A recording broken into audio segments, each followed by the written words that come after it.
Alléluia.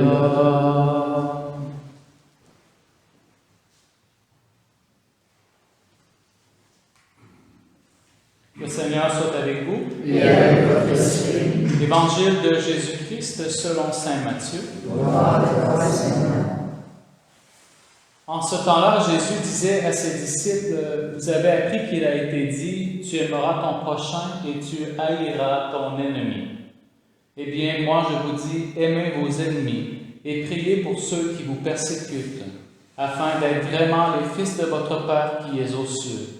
Car il fait lever son soleil sur les méchants et sur les bons. Il fait tomber la pluie sur les justes et sur les injustes. En effet, si vous aimez ceux qui vous aiment, quelle récompense méritez-vous? Les publicains eux-mêmes n'en font-ils pas autant? Et si vous ne saluez que vos frères, que faites-vous d'extraordinaire? Les païens eux-mêmes n'en font-ils pas autant?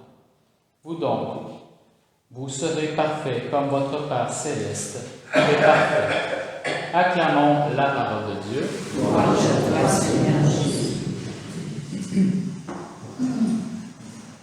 Nous avons donc des textes aujourd'hui qui nous renvoient au plus profond de notre conscience, avec des extraits, des passages difficiles de l'histoire de la foi. D'abord, on a cette fameuse histoire de Naboth, cet homme simple qui avait hérité de ses pères, de cette vigne. Ceux qui sont venus à la messe hier, vous avez entendu ce passage, ce récit dans son ensemble. Cet homme qui avait reçu en héritage une belle vigne qui portait du fruit, qui était juste à côté du jardin du roi Akab. Et Akab regardait cette vigne en se disant, ça fait un beau jardin potager pour ma cour.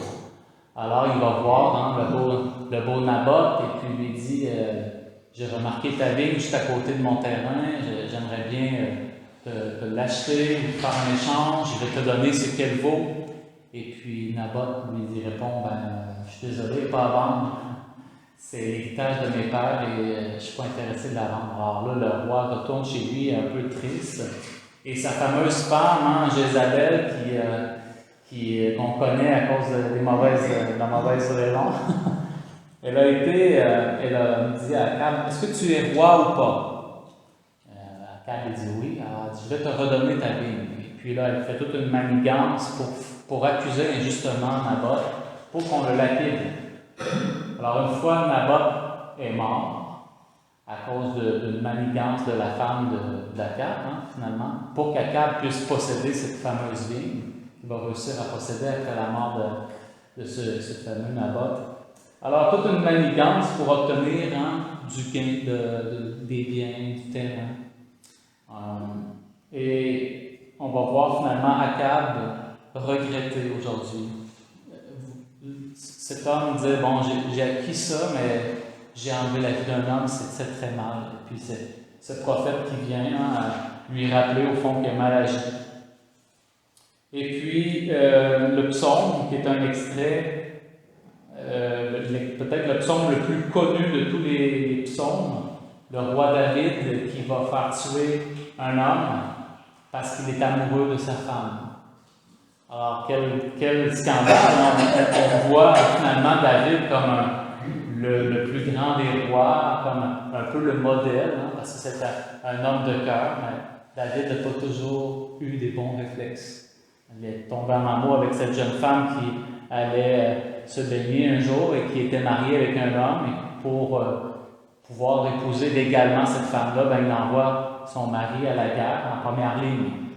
Alors, c'est clair que le monsieur meurt et puis il épouse finalement la femme de ce monsieur, alors qu'il y avait déjà trois femmes, David à l'époque. Alors, on comprend que cette manigance encore déplaît au Seigneur et David va composer ce psaume qu'on appelle le Miserere, ce psaume de supplication. Seigneur, j'ai péché, pitié pour moi dans ton amour.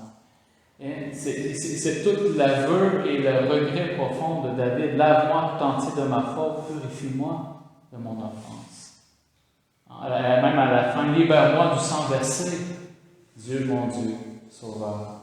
Ma langue acclamera ta justice. Et ce qui est merveilleux dans tout ça, au-delà des scandales, au-delà des erreurs humaines, c'est le profond repentir de ces hommes, de ces criminels, j'oserais dire quasiment, qui se sont repentis et qui ont fait pleuvoir sur eux une pluie de grâce après, malgré leur faute.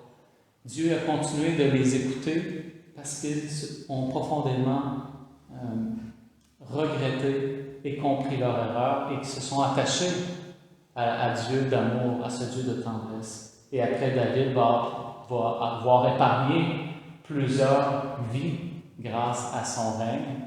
Je pense que le roi Akab aussi va se convertir d'une certaine façon suite à cette erreur inhumaine, on peut dire. Dieu rejoint ces hommes pauvres à sa façon, comme il nous rejoint nous-mêmes aussi dans les moments de nos vies où nous sommes peut-être les plus distants de Dieu, où nous prenons peut-être de mauvaises décisions dans nos propres vies. Supplions donc le Seigneur dans sa tendresse de venir à notre rencontre, de nous manifester son amour, sa miséricorde.